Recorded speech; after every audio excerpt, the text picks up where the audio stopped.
David Letterman wasn't just a late-night host. To millions, he was the sharp-witted ringmaster of American television, a man who could turn an awkward pause into a punchline. But behind the desk, beyond the laughs and the top 10 lists, there were tensions simmering for years. Guests stormed off, co-stars bristled, and friendships quietly crumbled. Now, after decades of speculation, the 5 names that defined his most difficult working relationships have finally surfaced. Some you might expect. Others, they'll shock you. Keep watching, because by the end, you'll see a side of Letterman that was always hiding in plain sight. Let's dive in. David Letterman's story begins far from the neon glow of New York City. Born in Indianapolis, Indiana in 1947, he was the kind of kid who found humor in everyday life, cracking jokes at the dinner table and watching classic TV comedians with wide-eyed fascination.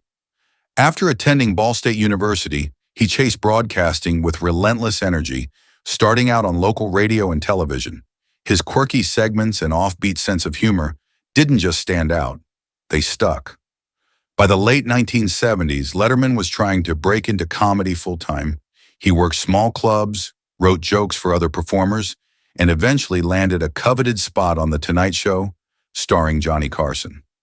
That appearance changed everything.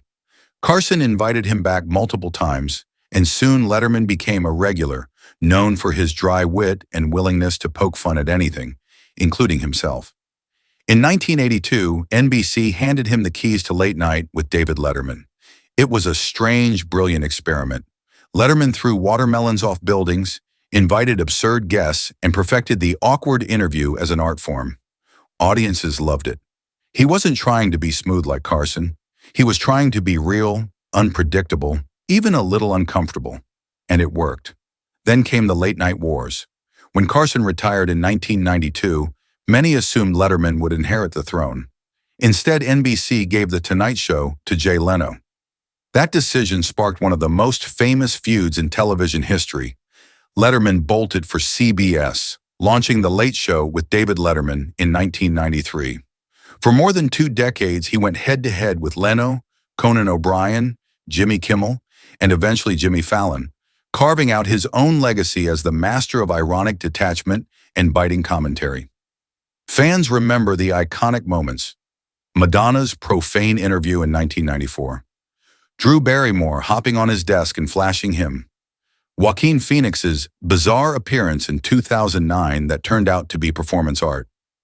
But beneath the viral clips and headline-making interviews, there were recurring stories about how certain guests, or even recurring colleagues, clashed with Letterman.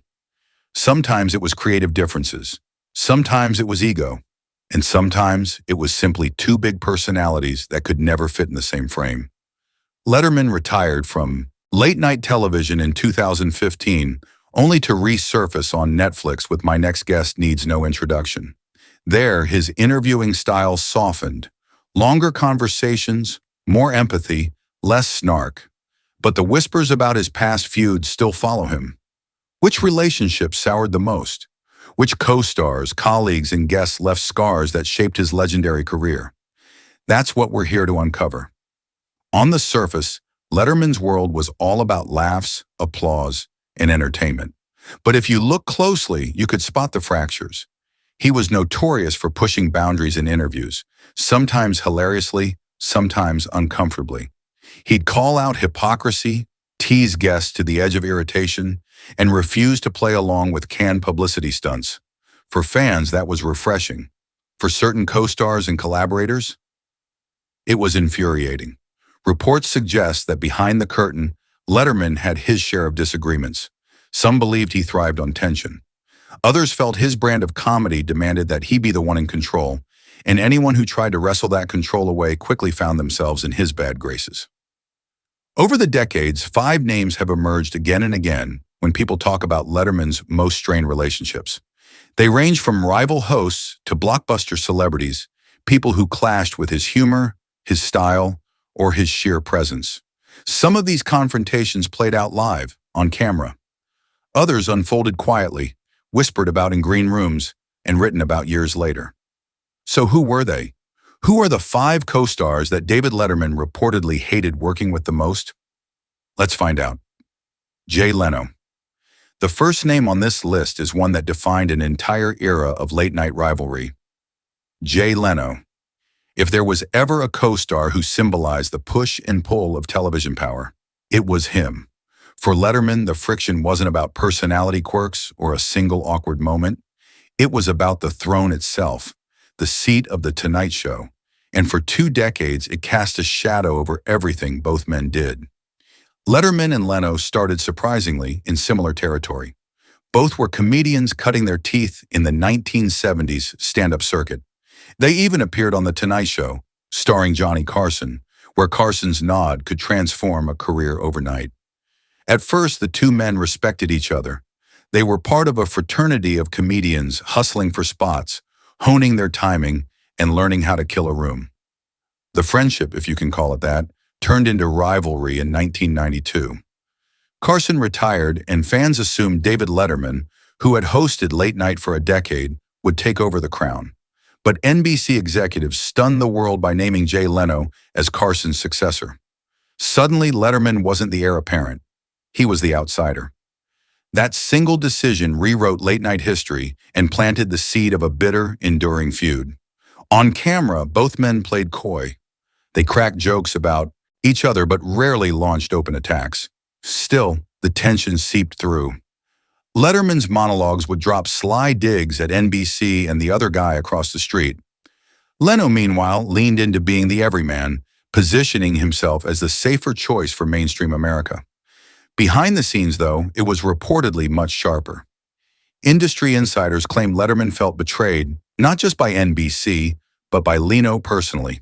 In Bill Carter's famous book, The Late Shift, later adapted into an HBO movie, executives painted the rivalry in brutal terms: agents scheming, backroom deals unfolding, and egos clashing. According to those accounts, Letterman never forgave the move. Even when he landed at CBS with The Late Show, the specter of Leno loomed large. Fans noticed too. Every time a major guest booked both shows, speculation swirled about which hosts they favored. Every Emmy season became another referendum on who won. Even their comedy reflected the divide. Letterman embraced irony and edge, while Leno leaned toward headlines and broader jokes.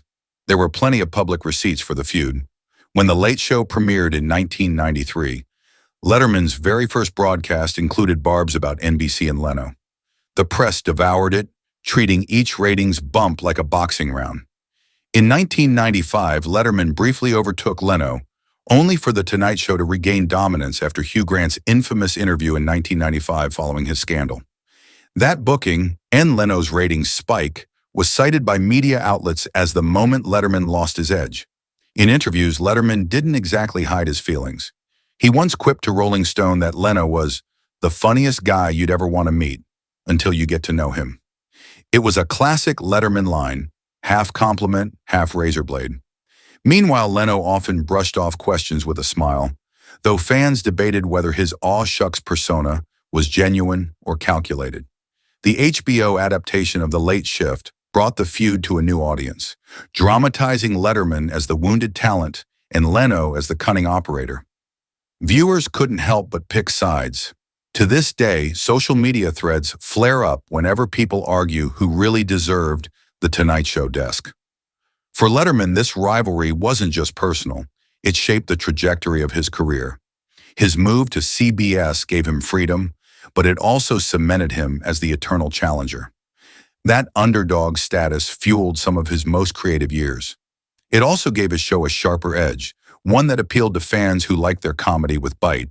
But it came at a cost. Letterman was reportedly consumed by ratings battles, constantly measuring himself against Leno. Even years later, when Letterman retired, journalists couldn't resist asking about their relationship. In one interview, he admitted, "Do I regret it? Yeah, I probably do." That kind of honesty hinted at the deep sting left behind. For audiences, the rivalry became part of the fun. You weren't just watching a talk show, you were watching a war. The fact that both men lasted decades only proved how evenly matched they were. But for Letterman, the feud with Jay Leno will always stand as the quintessential example of how one decision, one promotion denied, can define an entire legacy. So if Jay Leno was the rival across the street, who was the thorn inside the studio walls? Keep watching, because number 4 brings us to someone who shared the stage with Letterman, but never shared his sense of humor. Madonna. If Jay Leno was the rival across the network, then we meet a guest who turned a routine late-night spot into one of the most infamous interviews of all time. Madonna. For David Letterman, she was both a dream booking and a nightmare presence. What started as playful banter spiraled into a clash of control, language, and image that fans still dissect to this day. Madonna had been a global superstar for nearly a decade by the time she walked onto Letterman's stage in March of 1994. She was in the middle of her erotica era, pushing boundaries of sexuality and censorship in music videos, stage shows, and interviews. Letterman, on the other hand, was firmly in his CBS groove, just 1 year into his new gig hosting The Late Show. From the very beginning, the two personalities seemed destined to collide. Letterman thrived on discomfort, making guests squirm, tossing out sarcastic one-liners, and reveling in awkward pauses. Madonna, meanwhile, thrived on provocation. She didn't just want attention, she wanted to dominate the room. Put those two forces together, and you had an inevitable explosion. On screen, the 1994 interview quickly became notorious. Madonna cursed repeatedly, so much that CBS had to bleep more than a dozen times. She playfully goaded Letterman, refused to leave the stage when the segment ran long, and even teased him about smelling his fingers. Viewers at home watched in shock, unsure if it was performance art or a genuine meltdown. Off-screen, reports suggest Letterman was livid. According to production insiders quoted years later, he felt Madonna had hijacked the show, crossing a line from playful irreverence to outright sabotage. Fans speculated that the tension wasn't entirely unplanned. Letterman liked chaos, after all. But by the time Madonna left the stage, the host looked visibly frustrated. The moment redefined both their reputations. For Madonna, it was another notch in her belt of shocking appearances. For Letterman, it was a reminder that sometimes the guest could wrestle control away, leaving him scrambling. The receipts are undeniable. The interview aired on March 31st, 1994, and instantly became one of the most censored and complained about moments in late-night history. Mainstream outlets like the New York Times and Entertainment Weekly wrote about it. Fans flooded CBS with phone calls, some outraged, others entertained. Madonna herself later addressed the incident, brushing it off as part of her persona. But Letterman, for years afterward, would reference it as one of the most chaotic interviews of his career. In fact, when Madonna returned to his show in 2000, they both joked about it, but the tension still lingered beneath the laughter. Fans remain divided even now. Some argue Madonna was brilliant, flipping the script on a host who prided himself on making others uncomfortable. Others insist she was disrespectful, turning a platform meant for conversation into a circus. Either way, the clip has racked up millions of views on YouTube, proving its cultural staying power. For Letterman, the Madonna clash was more than an awkward night. It was a wake-up call. He realized that even his quick wit could be overpowered by a guest determined to steal the spotlight. It forced him to sharpen his tools, to be ready for anything. It also cemented his reputation as a host unafraid to air disaster in real time. Unlike other shows that might have cut or smoothed over the chaos, Letterman leaned into it. He let the cameras roll, even when the guests seemed to be running wild. That authenticity, warts and all, was part of what made his show legendary. But the fallout was real. For years afterward, Letterman reportedly dreaded Madonna bookings. While they did reconcile in later interviews, the memory of that 1994 clash never fully disappeared. For fans, it remains a defining example of the unpredictable theater of late-night television. So far, we've seen the rival across the street and the superstar who hijacked his stage. But the next name? Number 3 wasn't a celebrity at all. It was a fellow comedian whose friendship with Letterman turned icy in a way fans never expected. You won't believe how personal it got. Howard Stern. Coming in at number 3 is not a pop star or a rival host, but a fellow comic whose journey mirrored Letterman's own. Howard Stern. On paper, the two should have been allies, outsiders who carved their careers by mocking the system from within. But in practice, their friendship burned hot, then froze over, leaving fans to wonder how two masters of boundary-pushing humor could fall so far apart. David Letterman and Howard Stern first crossed paths in the 1980s. Stern was climbing the ranks of radio, rebranding himself as the king of all media with his outrageous on-air stunts, raw honesty, and deliberate shock value. Letterman, meanwhile, was establishing late night on NBC as the coolest, weirdest corner of the television dial. It didn't take long for Stern to become a regular guest. Whenever he appeared, ratings spiked. The chemistry was undeniable. Stern's brashness met Letterman's dry sarcasm in a perfect storm. For a while, the partnership was golden. Fans tuned in just to watch Stern say what no other guest dared, while Letterman volleyed back with eye rolls, barbed comebacks, and wry asides. But as Stern's fame skyrocketed, so did his ego, or at least, that's how insiders described it. What had started as camaraderie slowly shifted. By the early 2000s, Stern began publicly complaining that Letterman wasn't booking him enough. According to Stern, CBS executives found him too controversial, and he felt Letterman wasn't fighting hard enough to keep him on. On screen, their interactions could be electric or icy, depending on the day. In one infamous 1993 appearance, Stern stormed onto the stage with two scantily clad women, kissed Letterman on the cheek, and launched into a chaotic monologue that left the host visibly rattled. Some viewers laughed, others cringed. Behind the scenes, though, reports painted a more complicated picture. Letterman allegedly grew tired of Stern's antics, feeling they overshadowed the show itself. Staffers later admitted that Stern's unpredictability created genuine headaches for production, with censorship delays and network complaints piling up. Meanwhile, Stern felt slighted. He told his radio audience, millions of listeners, that Letterman had become too corporate, too safe, and that the rebellious edge he once admired was gone. The criticism stung. Letterman, known for brushing off most feuds with sarcasm, seemed genuinely wounded by Stern's barbs. The public evidence of their fractured friendship is plentiful. Stern repeatedly discussed Letterman on his radio show, often oscillating between praise and cutting remarks. In a 2000 broadcast, he accused Letterman of not having the guts to stand up to CBS executives about controversial guests. Letterman, for his part, stayed quieter but occasionally let his feelings slip. In a 2004 interview, he admitted he was disappointed by how Stern had turned their differences into a public spectacle. Fans noticed the absence too. For years, Stern stopped appearing on The Late Show, fueling speculation that the bridge had been burned. When Stern finally returned in 2011, it felt like a truce. The interview was civil, even warm. But longtime fans couldn't help but sense the undercurrent, that old wounds lingered just beneath the surface. Online forums lit up, with some insisting they had buried the hatchet, while others argued it was simply two professionals putting on a polite face for the cameras. The rift with Howard Stern revealed something crucial about Letterman. For all his sarcasm, he valued loyalty. Stern's constant jabs in the press reportedly hurt more than he ever let on.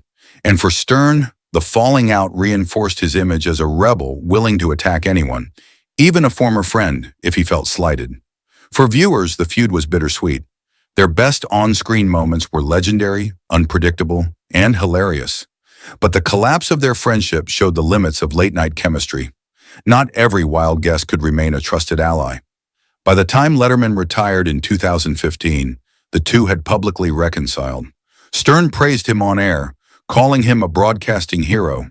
Still, fans couldn't forget the years of absence, the biting comments, the sense that two icons had let ego and miscommunication get the better of them.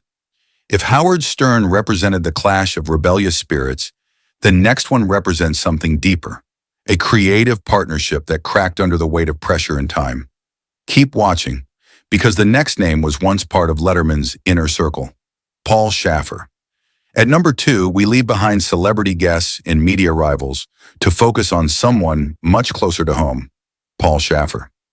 For decades, Paul was more than just the bandleader. He was Letterman's on-stage partner, his foil, his trusted sideman who could fill awkward silences with a rim shot or soothe a tense moment with a quick quip. But even the tightest partnerships can fray, and theirs, according to insiders and longtime staffers, wasn't always as harmonious as the music suggested. Paul Schaffer's connection to David Letterman began in 1982, when NBC launched Late Night with David Letterman. Letterman wanted a band to anchor the show, something looser and cooler than the formal orchestras that had backed Johnny Carson. Schaffer, already known as the quirky, sunglasses-wearing musical director on Saturday Night Live, was the perfect fit.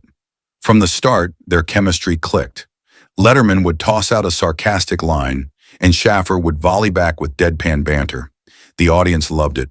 For more than 30 years, they were inseparable on screen.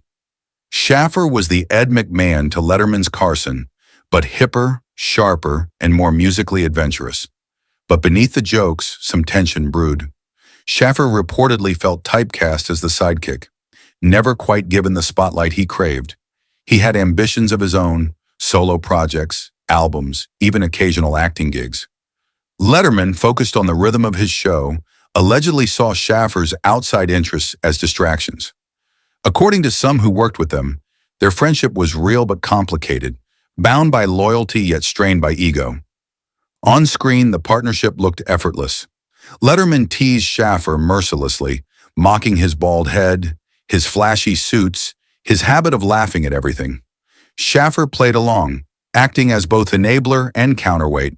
Viewers saw it as affectionate ribbing, the kind of banter two old friends could get away with. Off-screen, though, things weren't always so smooth. According to production staffers quoted in retrospective pieces after Letterman's retirement, Schaffer sometimes felt minimized. He once joked in an interview that he was just there to laugh at Dave's jokes, a line that fans debated endlessly. Was it humor or a slip of the truth? There were also reports that Letterman's infamous perfectionism sometimes spilled over into their interactions. Schaffer, a professional musician with decades of experience, wasn't always receptive to being told how to play or what to say. Yet Letterman's need for control often made him push boundaries. As one insider put it, Paul adored Dave, but he also knew he'd never be Dave's equal on that stage. There were plenty of moments that fed fan speculation. In 2007, Schaffer released his memoir, We'll Be Here for the Rest of Our Lives, which included affectionate stories about Letterman, but also subtle digs about the dynamics of being a second banana. He wrote about how hard it was to always play the foil, the yes man, while harboring ambitions of his own. Fans latched onto those passages as evidence that the relationship wasn't as seamless as it appeared. Another example came during the 2009 season, when Letterman's personal scandals briefly dominated headlines. Schaffer remained on stage, loyal as ever, but his reactions, or lack thereof, were closely scrutinized. Some fans thought he looked uncomfortable, caught between supporting his boss and maintaining his own credibility. And then there was the final show in 2015. While Schaffer led the band and joined the farewell tributes, sharp-eyed viewers noticed that Letterman's thank you to his longtime partner was surprisingly brief. Some argued it was just Letterman's understated style. Others felt it was telling that after 3 decades, he couldn't quite bring himself to fully acknowledge the depth of Schaffer's role. Online forums lit up with debates. Did Letterman undervalue Schaffer? Did Schaffer resent his perpetual second fiddle status? Or was it all simply the natural tension of two men bound together in a high-pressure environment for over 30 years? The dynamic with Paul Schaffer meant a lot more than just banter between band cues. It revealed how Letterman handled collaboration. He was brilliant at using Schaffer as a foil, but he rarely ceded the spotlight. For Schaffer, the partnership offered stability, fame, and a permanent place in television history, but at the cost of always being seen as the sidekick. Some fans believed that without Schaffer, Letterman's comedy wouldn't have landed the same way. Schaffer's laughter, his quick musical riffs, his knowing glances, all of it created an atmosphere that allowed Letterman's dry wit to shine. Others argue that Letterman could have thrived with any capable bandleader, and that Schaffer simply happened to be the one in the right place at the right time. Either way, the partnership was symbiotic and strained, affectionate and fraught. By the time Letterman retired, Schaffer seemed genuinely grateful, but also ready to step out of the shadow. In interviews after 2015, he spoke warmly of his time with Dave, but also admitted he was eager to pursue his own projects without being tethered to another man's spotlight. The story of Letterman and Schaffer also connects to a broader theme in entertainment, the tension between star and sidekick. From Ed McMahon to Andy Richter, late-night hosts have always relied on a foil, but in most cases that foil becomes defined almost entirely by the relationship. Schaffer, with his immense musical talent, always seemed like he could have been more, and perhaps that's where the unspoken hate, or at least frustration, crept in. It wasn't hatred in the tabloid sense. Letterman wasn't storming out of meetings. Schaffer wasn't plotting revenge. It was subtler, an undercurrent of professional limitation. The realization that one man's dominance meant the other would always be secondary. Fans who loved the show often glossed over it, but those who looked closer could see the imbalance, the quiet strain in a laugh that didn't always feel entirely free. And let's not forget the emotional grind. 33 years is longer than most marriages. Letterman and Schaffer saw each other almost daily, weathered countless live broadcasts, and navigated scandals, ratings wars, and industry upheavals. It's natural that fatigue would set in, that admiration could blur into irritation, that respect could coexist with resentment. If Paul Schaffer embodied the tensions of partnership, then number one takes us to the ultimate example of rivalry, one that stretched far beyond show business into cultural history. Because the person Letterman most reportedly hated working with wasn't just another comic or co-star. It was a man whose very presence split the late-night landscape in half. And you already know his name, Oprah Winfrey. And now we arrive at the top of the list. The name that has haunted Letterman's career, reshaped his choices, and defined late-night television for an entire generation. Oprah Winfrey. Yes, you heard that right. While many expected Jay Leno to sit at the pinnacle of Letterman's rivalries, it was Oprah who reportedly represented his most enduring, complicated, and puzzling feud. For over a decade, she stayed away from his show, leaving audiences to wonder, what really happened between the king of late night and the queen of daytime? It all began in 1989, when Oprah appeared on Late Night with David Letterman. By all accounts, the interview didn't go smoothly. Letterman's sarcastic, needling humor clashed with Oprah's straightforward warmth. Fans watching at the time noted that Oprah looked uncomfortable, even irritated, while Dave kept pressing jokes that didn't quite land. After that appearance, Oprah never returned. For years, speculation ran wild. Letterman himself joked on air that Oprah hated him, turning it into a running gag. But behind the comedy was a grain of truth. Oprah confirmed in later interviews that she had indeed felt put off by Letterman's approach, describing the 1989 segment as uncomfortable. What might have been a small misunderstanding ballooned into a cultural talking point. While Letterman dominated late night, Oprah dominated daytime, and yet the two icons never crossed paths again. It was the absence itself that kept the feud alive. On screen, the feud became one of Letterman's most famous bits. He'd regularly mention Oprah's name, often in self-deprecating jokes. He even created recurring segments around it, milking laughs from the audience about how she refused to visit. Off-screen, though, it was more personal. According to media insiders, Letterman genuinely regretted the rift. He reportedly admired Oprah's empire-building and cultural influence, but couldn't quite bring himself to bridge the gap. For her part, Oprah felt Letterman's brand of humor bordered on dismissive, even disrespectful. The standoff lasted for years, creating a peculiar dynamic in which two of the most powerful figures in television occupied parallel worlds, each acknowledging the other, but never meeting. Fans didn't have to speculate too hard. The receipts were everywhere. Interviews from the 1990s and early 2000s show Letterman repeatedly referencing Oprah's absence. In a 1995 interview, he half-joked, "She hates me. There's no other explanation." The line got laughs, but it also fueled the legend. In 2005, Oprah finally broke the silence, telling reporters that she simply didn't enjoy her first appearance and chose not to repeat the experience. For her, it wasn't personal, just professional preference. But for fans, it confirmed what they'd suspected all along. The awkwardness of that first meeting had left a mark. The eventual reconciliation came in 2005 when Oprah appeared on The Late Show. It was billed as a historic reunion, and the ratings proved it. Millions tuned in to watch the two icons sit across from each other once again. The segment was friendly, even warm, but fans noticed the subtext. Letterman seemed uncharacteristically nervous. Oprah subtly maintained control, and the whole event felt like closure to a chapter that had stretched far too long. The Oprah feud was about more than one awkward interview. It highlighted the cultural divide between Letterman's late-night irony and Oprah's daytime sincerity. It showed how a single bad encounter could spiral into a narrative that outlived the moment itself. And it reminded audiences that even the most powerful entertainers were still human, still vulnerable to bruised egos and mismatched energies. For Letterman, the reconciliation was a triumph.